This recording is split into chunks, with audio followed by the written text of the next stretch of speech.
یہ مبتدا ہے. اب اس کی خبر کیا ہے؟ نمبر 1 لعبن. لعبن کہتے ہیں کھیل کو، دنیا کی زندگی کھیل ہے. ولہون، لہون کہتے ہیں کسی بھی ایسی چیز کو کہ جس میں آدمی کھو جائے، جو چیز آدمی کو غافل کر دے. لہون کا ترجمہ کیا جاتا ہے تماشا، اور تماشا ہے. وزینتن، اور زیب و زینت ہے، بناؤ سنگھار ہے. وتفاخرن، تفاخرن یہ اصل میں باب تفاعل سے مصدر ہے.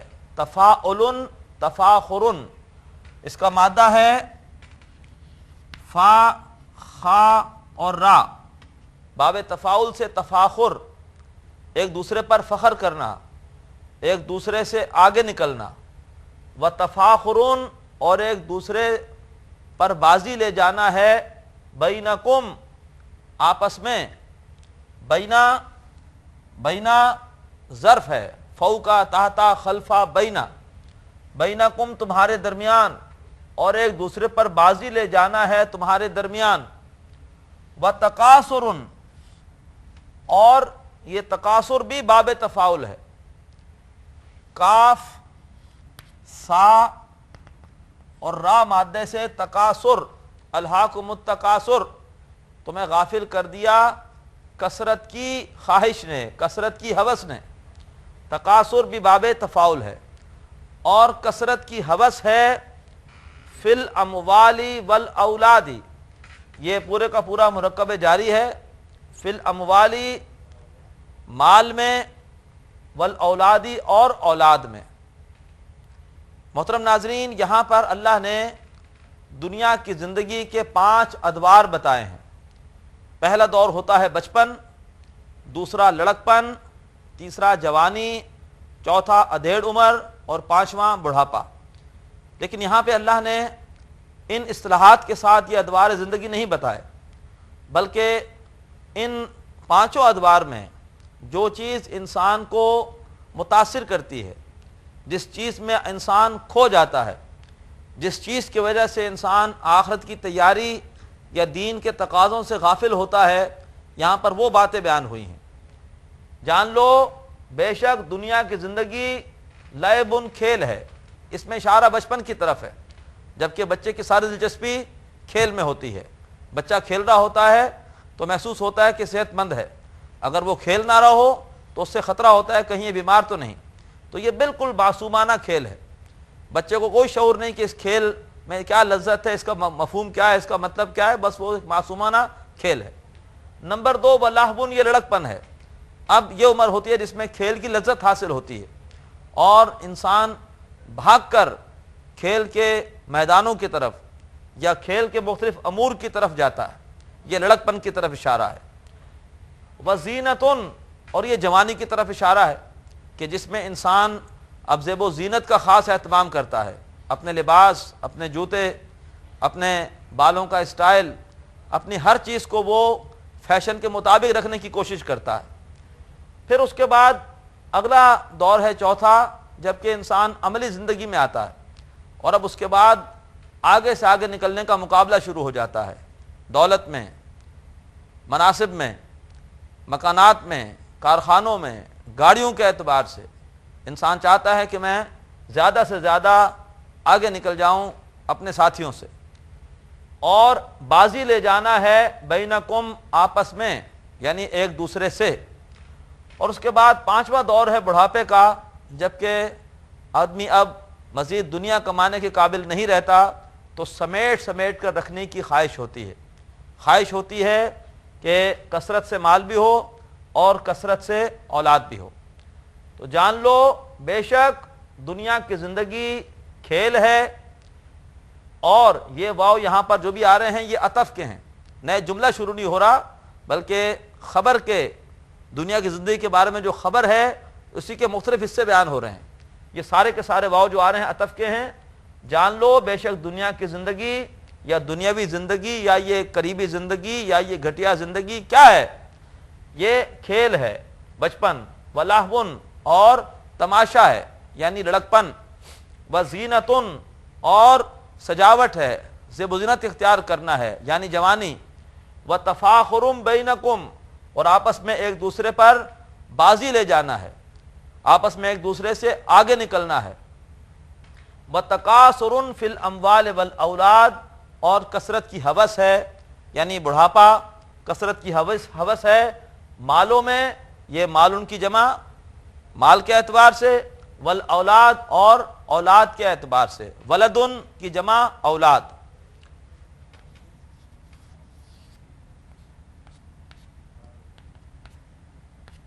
کمثل غیث،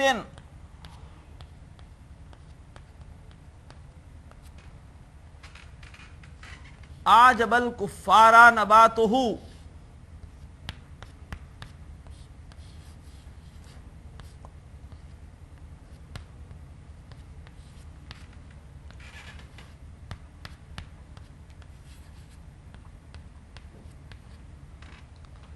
کمثل غیث، کاف حرف جار اور مثل کا مطلب مثال، کمثل غیث، مثل غیث مرکب اضافی ہے، غیث کہتے ہیں بارش کو، بارش کی مثال کی مانند، مثل غیث مرکب اضافی اور کمثل غیث پورے کا پورا مرکب جاری، اس کاف کی وجہ سے یہ مثل حالت جرم ہے، یہ مضاف ہے اور یہ مضاف الیہ، کمثل غیث بارش کی مثال کی طرح، اعجب الکفار نباتہ، اعجبا آپ غور کریں گے تو باب افعال میں ماضی کا پہلا صیغہ ہے، مادہ ہے عین جیم اور با، اور باب افعال میں اس کے معنی ہوتے ہیں متاثر کرنا، اعجب الکفارا متاثر کرتا ہے کسان کو، کفارا یہ کفار عربی میں کافر کی جمع بھی ہوتی ہے، لیکن یہ کفار یہ واحد کے طور پہ استعمال ہوتا ہے کسان کے لیے، کفر کے ایک معنی ہوتے ہیں چھپانا، کسان چونکہ بیج کو زمین میں چھپاتا ہے اس لیے قرآن میں کسان کے لیے یہ لفظ کفار بھی استعمال ہوا ہے، متاثر کرتا ہے کسان کو نباتہ، نباتہ کا مطلب بڑھنا، نباتن نبتا ینبتو باب ضربہ سے مادہ ہوتا ہے نون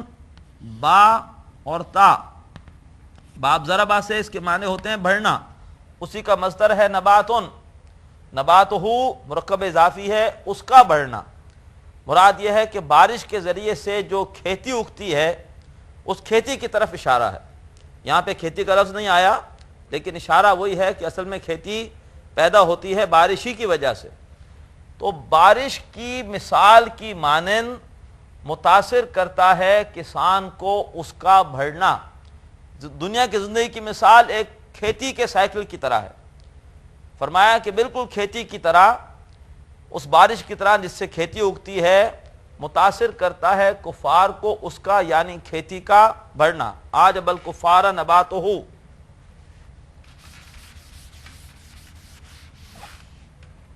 پھر فرمایا ثم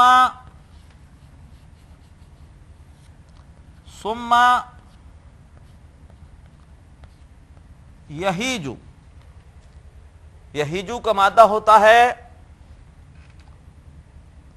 ہا یا اور جیم باب ضربہ سے، ضربہ یضربو تو بنے گا ہیجا یہیجو، یضربو، یضربو کے وزن پر ہوگا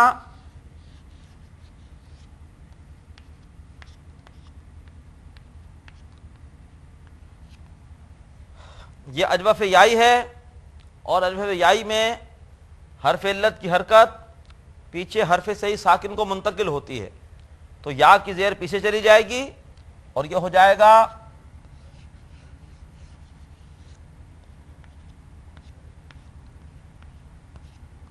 یہیجو، حاجہ یہیجو اس کا مطلب ہوتا ہے بڑھنا، جوبن پر آنا، فرمایا متاثر کرتا ہے کسان کو اس کا بڑھنا، ثم یہیجو اور پھر وہ اپنے پورے عروج پر آتا ہے، یعنی کھیتی کی وجہ سے جو سبزہ پیدا ہوا وہ سبزہ اپنے پورے جوبن پر آتا ہے، اپنے عروج پر آتا ہے. ثم یہیج. اس کے بعد الفاظ ہیں فتراہ مصفرا.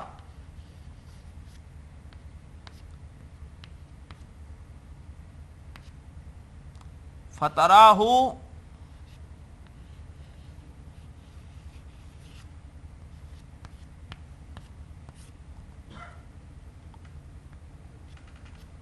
فتراہ مصفرا. فتراہ مصفرا بلکہ فتراہ. فا حرف عطف ہے اور ترا مادہ ہے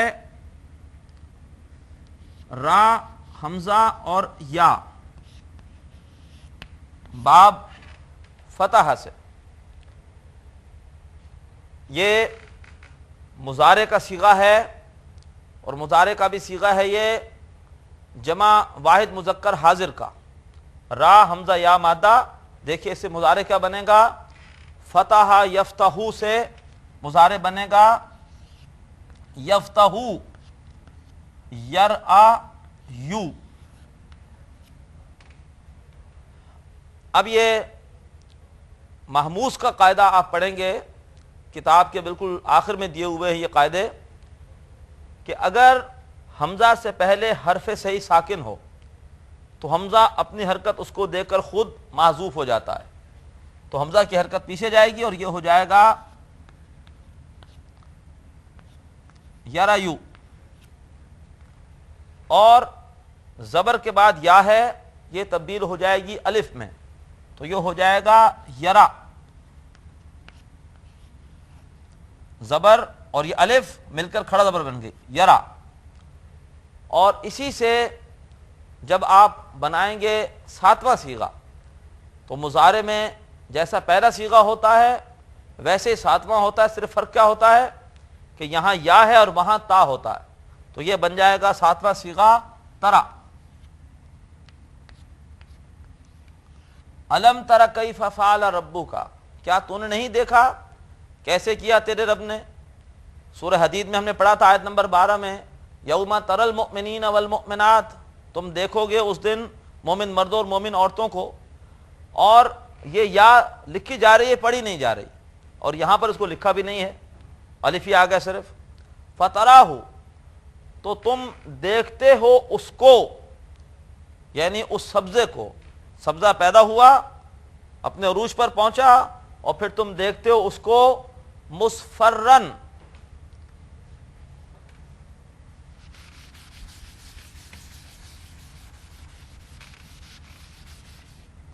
مصفرن کے معنی ہوتے ہیں زرد. مصفرن تم اس کو دیکھتے ہو زرد.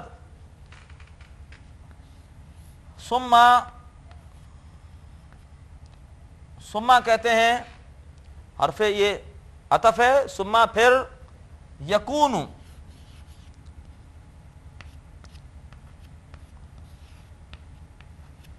یکون اس سے پہلے آیا تھا یکون ولا یکون کالذین اوتوا الکتاب من قبل آیت نمبر 16 میں. وہ تیسرا صیغہ تھا مضارع کا اور یہ پہلا ہی صیغہ ہے. کاف واو نون مادہ باب نصرہ سے مضارع کا پہلا صیغہ یکون. پھر وہ ہو جاتا ہے حطامہ. حطامن کہتے ہیں چورا چورا. کانا یکونو کی خبر حالت نصب میں ہوتی ہے. یکونو کی وجہ سے یہ نصب میں اور پھر وہ ہو جاتا ہے چورا چورا. یہ ہے اصل میں دنیاوی زندگی کے لیے تمثیل. کمثل غیثن بارش کی مثال کی مانند متاثر کرتا ہے کسان کو اس کا بڑھنا. پھر وہ سبزہ اپنے عروج پر پہنچتا ہے. پھر تم دیکھتے ہو اس کو یعنی سبزے کو مصفرن زرد کہ وہ اس پہ زوال اب آتا ہے وہ زرد پڑتا ہے. ثم یکون حطاما پھر وہ ہو جاتا ہے ریزا ریزا چورا چورا. محترم ناظرین، سورۃ الحدید کی آیت نمبر 20 طویل آیت ہے، ہم اکثر حصے کا ترجمہ کر چکے ہیں۔ انشاءاللہ اگلی مرتبہ ہم اس آیت کو اگلی کلاس میں مکمل کریں گے۔ اللہ تبارک و تعالیٰ نے اس آیت میں جو زندگی کی تمثیل دی ہے وہ ایک کھیتی سے دی ہے۔ جس طرح کھیتی ہے وہ پیدا ہوتی ہے، اپنے عروج پر پہنچتی ہے اور پھر زوال سے دوچار ہوتی ہے، اسی طرح ہماری زندگی بھی ہے کہ ہم پیدا ہوتے ہیں، جوانی پر پہنچتے ہیں، پھر زوال آتا ہے، بڑھاپا آتا ہے، اور ہم بھی جس طرح کھیتی چورا چورا ہو کے زمین میں مل جاتی ہے، ہم بھی بالآخر زمین میں دفن کر دیے جاتے ہیں۔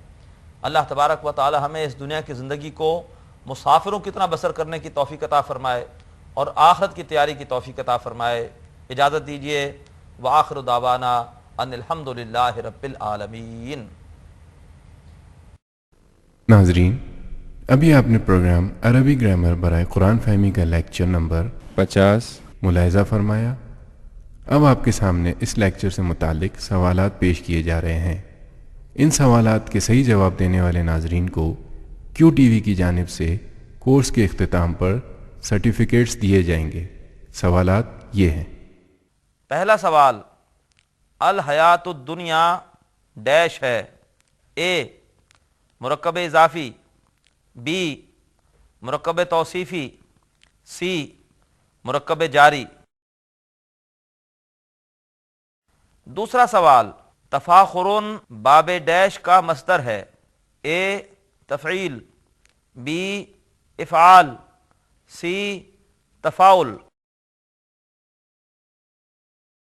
تیسرا سوال، یہیجو کا مادہ ہے ہا یا جیم اور یہ ڈیش ہے؟ اے مثال یائی، بی ناقص یائی، سی اجوف یائی۔ چوتھا سوال، حتامن حالت نصب میں ہے ڈیش کی وجہ سے؟ اے یکونوں کی، بی حال ہونے، سی مفعول ہونے۔ محترم ناظرین، سوالات دوبارہ سماعت فرمائیے۔ پہلا سوال، الحیات الدنیا ڈیش ہے؟ اے مرکب اضافی، بی مرکب توصیفی، سی مرکب جاری۔ دوسرا سوال، تفاخرن باب ڈیش کا مصدر ہے؟ اے تفعیل، بی افعال، سی تفاعل۔ تیسرا سوال، یہیجو کا مادہ ہے ہا یا جیم اور یہ ڈیش ہے؟ اے مثال یائی، بی ناقص یائی، سی اجوف یائی۔ چوتھا سوال، حتامن حالت نصب میں ہے ڈیش کی وجہ سے؟ اے یکونوں کی، بی حال ہونے، سی مفعول ہونے۔